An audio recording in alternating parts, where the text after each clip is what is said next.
Are you glad to be here this morning?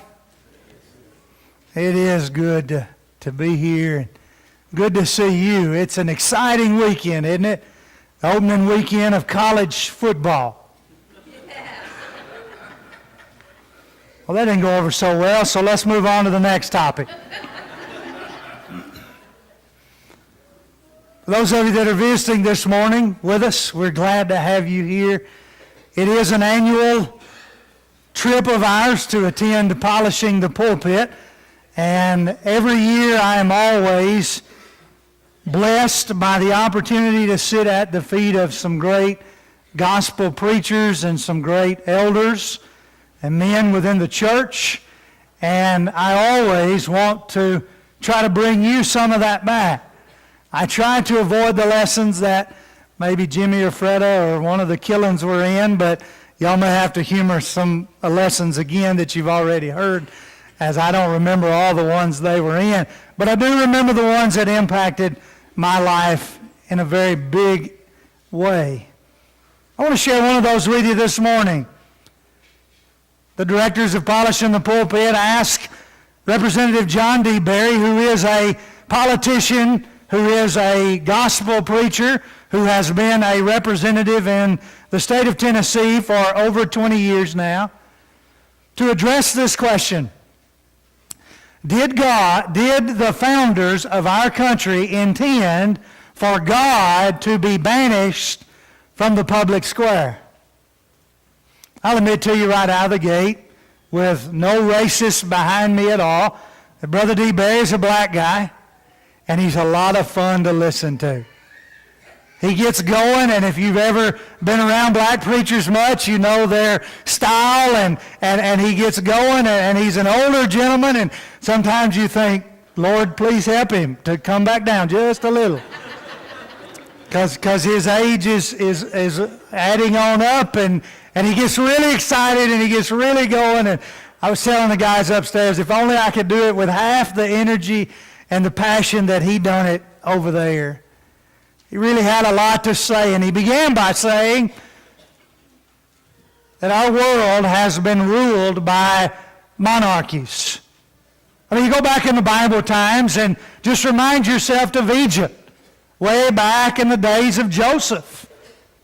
Egypt was ran by a Pharaoh who had all authority, all control. Whatever he said, well, that's what went. If you crossed him, he could have you killed. No questions asked. Whatever rules, whatever laws, whatever he deemed to be appropriate for the country was the rule and the power. He mentioned the nation of Rome, who in the first century during our New Testament Bible times had great power. And Rome was ruled by emperors. And those emperors were truly dictators. Whatever they said, whatever they desired, whether it made sense or not, whether it was right or not, whether you liked it or not, it didn't matter. If they said it, you either abided by the law or the rule, or you could be punished severely with no questions asked. Tortured, persecuted, even killed. And so we got people in the first century, even in Bible times, that lost their lives because of their refusal to adhere to Roman government. Not just Christians that refused to be bound to a law that was not above, although those people thought that it was above the law of God, but even others within the country. And the list could go on, and we could bring in royal families, not just dictators, not just emperors, not just pharaohs, but then you have countries that are ruled by a royal family. And whoever is the oldest living of that royal family sets the tone, sets the rules, sets the laws. When we think about America, we need to first realize that this country was founded by people who were living under a system much like I've been describing. They were living under a system where they were being told what they had to do, whether they liked it or not. They were being told how they had to live, whether they liked it or not. They were being told how they had to worship, whether they agreed with it or not. At least if they were going to be in harmony with the government of the country in which they lived, they had to do these things. We need to be reminded that we live in a country where men set out on a mission to find freedom. Men with women, with wives behind at home. Men with children, young as they might have been, who left everything on a conquest that you and I might have freedom. And we talk about this great country, and we could go through founder after founder after founder after founder. You've heard the story. Callan would be better at it than I am because he's the history guy, not me. But do you understand that when these people wrote this document and it began with "We the people," they had never been able to do that before. They had never been in a place where they could decide as a people what they were going to do. No, it wasn't we the people. It was me the dictator, or I the Pharaoh, or me the emperor, or us the Livingston family, as the royal family would be. Whatever the case might be and whatever the circumstances might be, there was never a time in these people's lives where they could truly write a document that was authoritative and begin it with, "We the people." You see, it meant something to them. It meant a great deal to them. And I don't want to bore you with all of our founders, but just take one, for example. You might recognize George Washington. George Washington said on one occasion on the battlefield, when he looked up and he saw all the numerous troops coming at them, and then he looked at the army that he had as a general before he was president. As he surveyed the battlefield, he thought in his mind, there is absolutely no way. When the battle was over and the American troops stood victorious, his comment was, it could only be God who intended for this nation to be.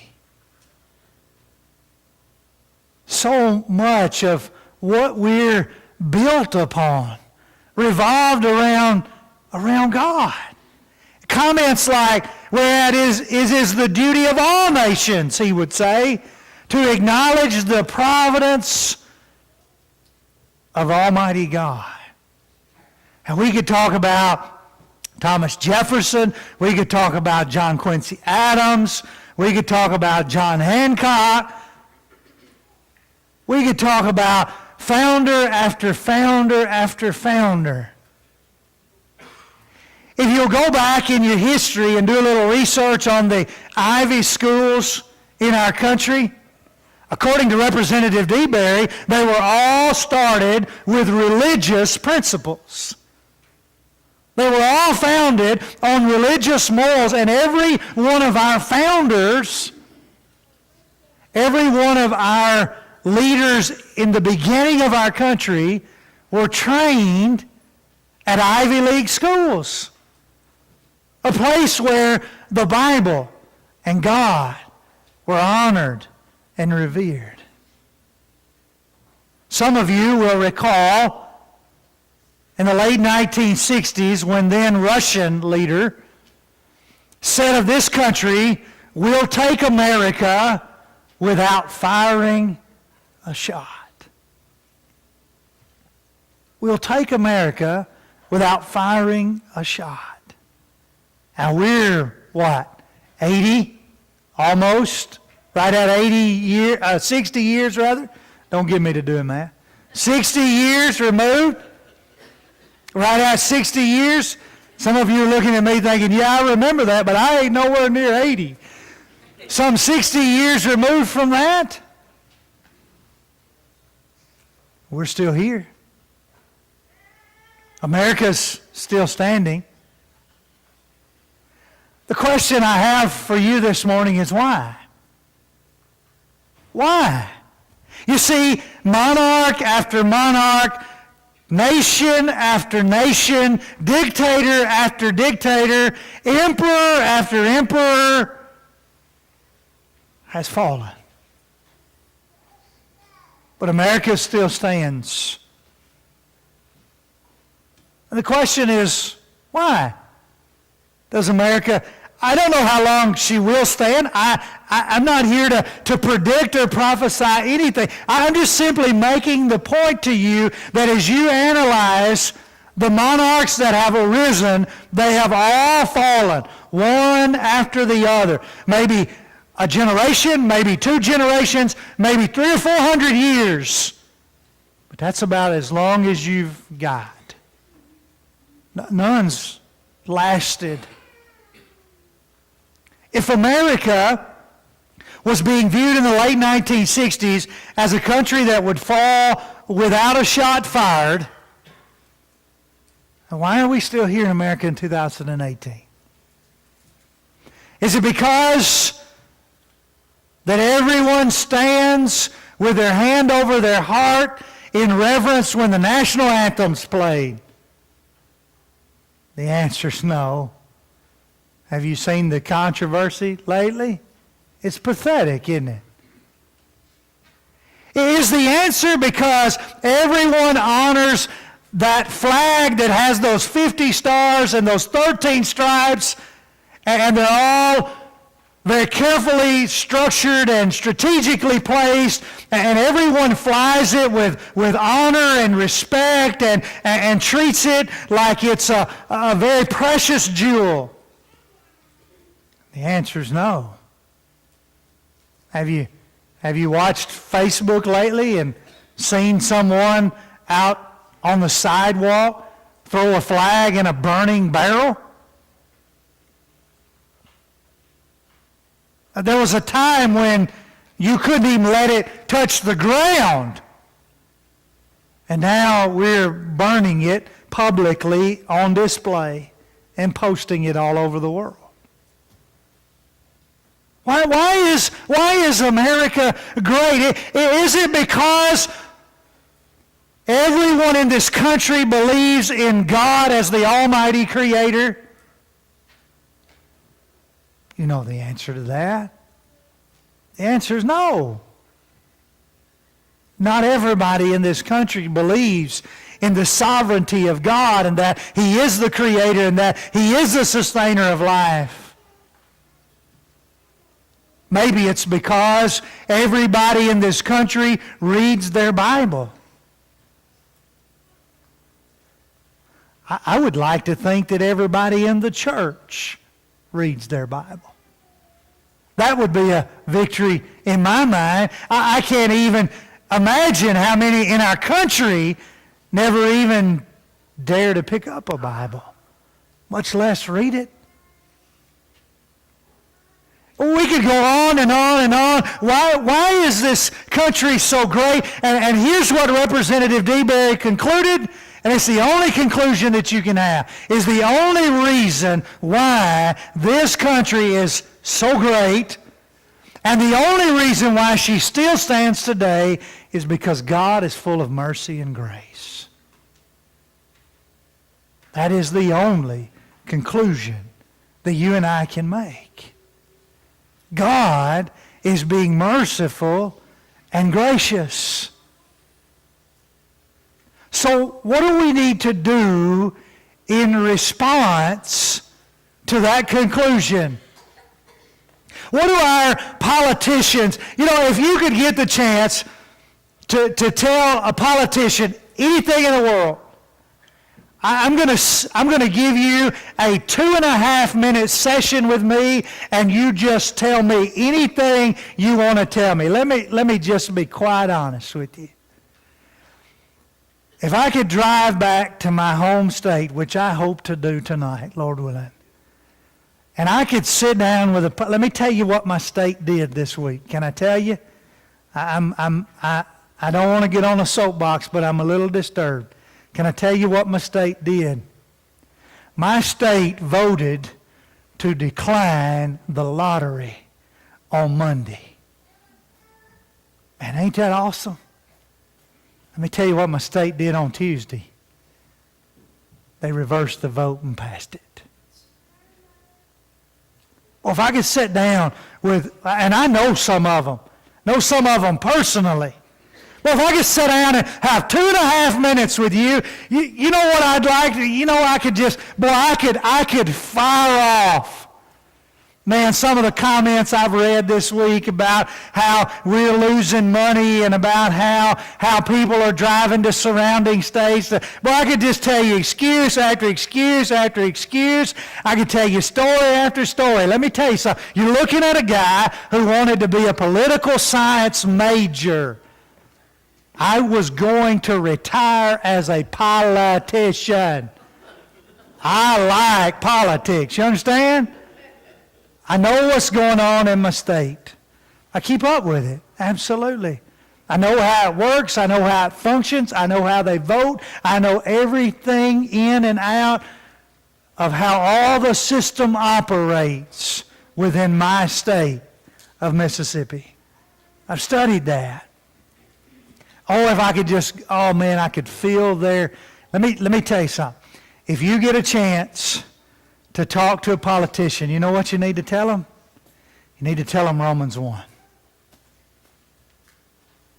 You need to remind them of what David Butler read a moment ago from Romans chapter 1. That when people see fit to not acknowledge God. Folks, I grew up in one of the poorest states in the Union. You're not telling me nothing. I grew up in a state that the only reason we liked Alabama is because they kept us off of number 50 on a list or two. They helped us get to 49. I grew up in that state, okay?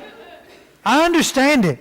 I understand the need for money. I understand I understand that Mississippi probably is losing a lot of money to Tennessee and other states when it comes to the lottery. There probably are people all along the northern part of the state that's driving over the state line.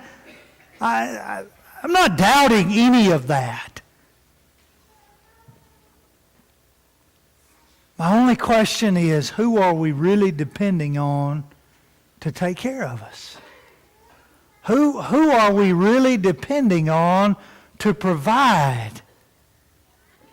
And any time a people, listen to Romans 1:28, any time a people decide to not acknowledge God, here's what's going to happen. And David Butler read it for us. People are going to be filled with all kinds of sinful behaviors. You read the list there. And then he goes on in verse 32 to conclude that and say, not only do these people who practice such things deserve to die, they are doing it and they are giving approval for those who do it. God gave them over to a debased mind. You see, if you had the chance to sit down with a politician and say anything you wanted to say, wouldn't it be important to right out of the gate encourage them to acknowledge God? Folks, it amazes me. It amazes me that all the things that happen in our country, I don't want to take anything away. Perhaps school shootings are just top the list for me. That's terrible. That is so awful. But do you realize that we took God out of school? And the very moment somebody walks into one with a gun, we want to blame God? And what's wrong with that picture? How can God be blamed for something that happens where He's not welcome? We took God out of schools. I'm not saying that there aren't still godly people in schools. Please don't misunderstand me. I'm just saying we told God as a country, you're no longer welcomed in schools anymore. And then the very moment that some evil person goes in to do something very awful, we want to blame God. Where was God? God, why did you let this happen? Why did you allow this? And I can't help but for the life of me think, God is saying, you didn't want me there. Have you read Romans 1 lately? When you turn your back on God, this is what's bound to. I tried to tell you it was going to happen. Don't be surprised when it does happen. It's still awful. It's still terrible. And I hurt and I ache for those families who are affected.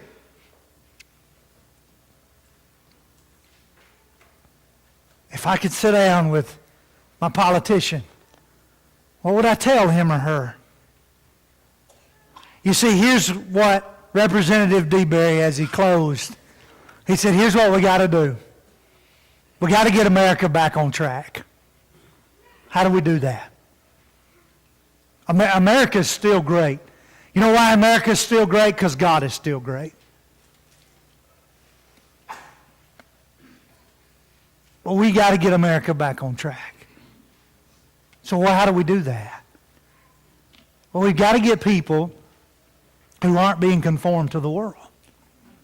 We've got to get people who aren't allowing themselves to be conformed to the culture and the society. He did another lesson later in the week, Representative DeBerry did, and it was entitled, No, We Won't Get Over It. Oh, I wish we didn't have lunch plans. I would tell you about it too. No, we won't get over it, because that is constantly what we're being fed, right? Well, just get over it. That's just the way you feel. That's an old phony way. That's how your grandparents felt. Just get over it. You'll be all right. Just get over it. No, we won't get over it. No, it will never be right to take the life of an innocent child. It'll never be right. I don't care what country you live in. I don't care what trimester you're in. I don't care what documents you sign to make it quote-unquote legal. It will never be right. We will not get over it. No, it won't ever be right to say to someone because they're 70 years old that they're a burden on this country and therefore they just need to go on and die, and therefore we'll just provide the means for them to do that. God is the giver of life, and God is the taker of life, and God will choose when He gives it, and He'll choose when He takes it, and it'll never be right for you and I to choose. And we won't get over it, because we're not going to allow ourselves to conform to the society. Paul says, but be ye transformed. Don't be conformed to the world, Romans 12:2, but be transformed by the renewing of your minds. We're not going to conform. Number two, we're going to keep our focus where it should be. I live in a great country. I'm very proud to be an American citizen. I will be till the day I die. I don't want to live in another country. I don't want to be a citizen of another country. But I got to be honest with you. Far too many Christians are more focused on their American citizenship than they are their eternal one. Folks, we got to keep our focus in the right place. We got to realize where true treasure is. We got to make sure we're laying up treasure in heaven, for where our treasure is, that's where our heart is, Matthew 6 and verse 21. We've got to keep our focus in the right place. Of course, it goes without saying that we need to avoid wicked rulers and poor guides. Proverbs 29 and verse 2, the Bible says, when righteous people lead a nation, the people rejoice. But when the wicked rule, the people groan. Isaiah 9 and verse 16. Isaiah says of the Israelites, you've been led by people who are leading you away. You've been guided by people that are taking shame on you. We need to avoid those wicked rulers and those poor guides. Don't align ourselves or associate with them. Trust in the Lord with all thine heart. Proverbs 3 and verse 5. Trust in the Lord with all thy heart, and lean not on thine own understanding. In all thy ways acknowledge him, and he shall direct your paths. Ultimately, if we're going to get America back on track, we have got to follow the counsel of God. Well, this makes perfect sense, doesn't it? Easier said than done, though, isn't it? If we're going to get America back on track,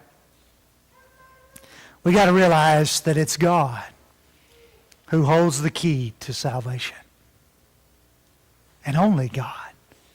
Titus chapter 2 and verse 11, for the grace of God has appeared, bringing salvation for all people, training us to renounce ungodliness and worldly passions, and to live self-controlled, upright, and godly lives in the present age.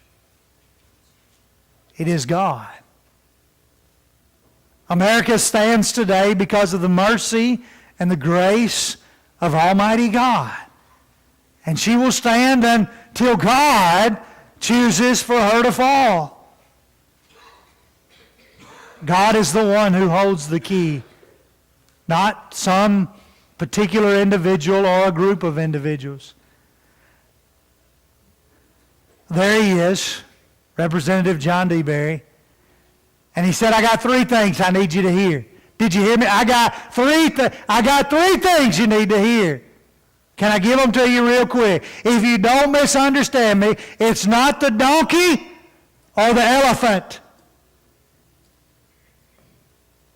It's the lamb. Now you can fuss and fight, bicker and bellyache, all you want to bellyache. But there ain't no donkey going to get you to heaven. And there ain't no elephant going to get you to heaven. If you want to go to heaven, my friend, you better align yourself with the Lamb. I tell you what's wrong with America. Let me tell you what's wrong with America. It's not that we ain't got people to fight. What's wrong with America is that we've forgotten what we're fighting for. We got people to fight with us. We just got to remember what we're fighting for. And then he said, number 3, America can be a Christian nation. Politicians can make better decisions. What we do is preach the Word. Obey God with our lives and our actions.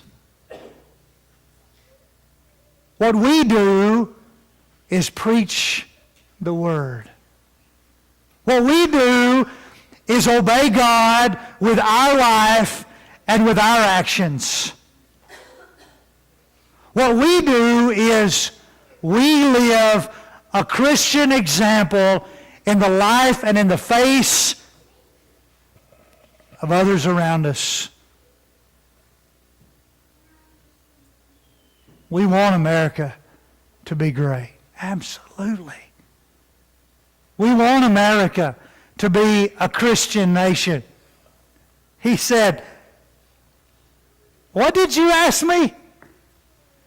Did our founding fathers want God to be banished from the public square? Let me tell you what our founding fathers wanted. They wanted freedom.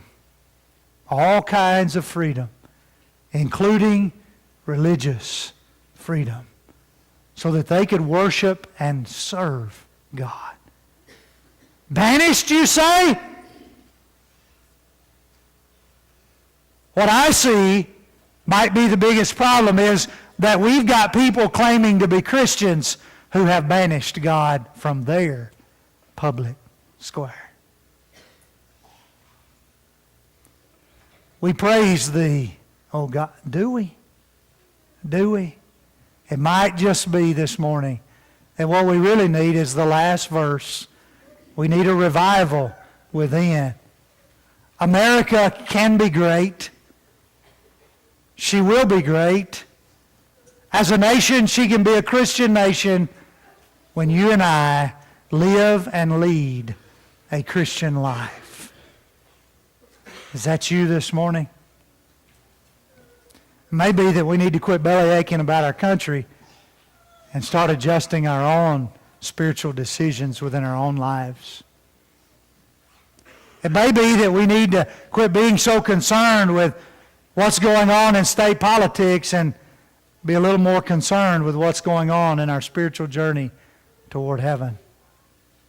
It might just be that we need a revival within us. You want to change a country? It starts by changing a life. And that life might just be your life. We can help you this morning. Would you come as we stand and sing?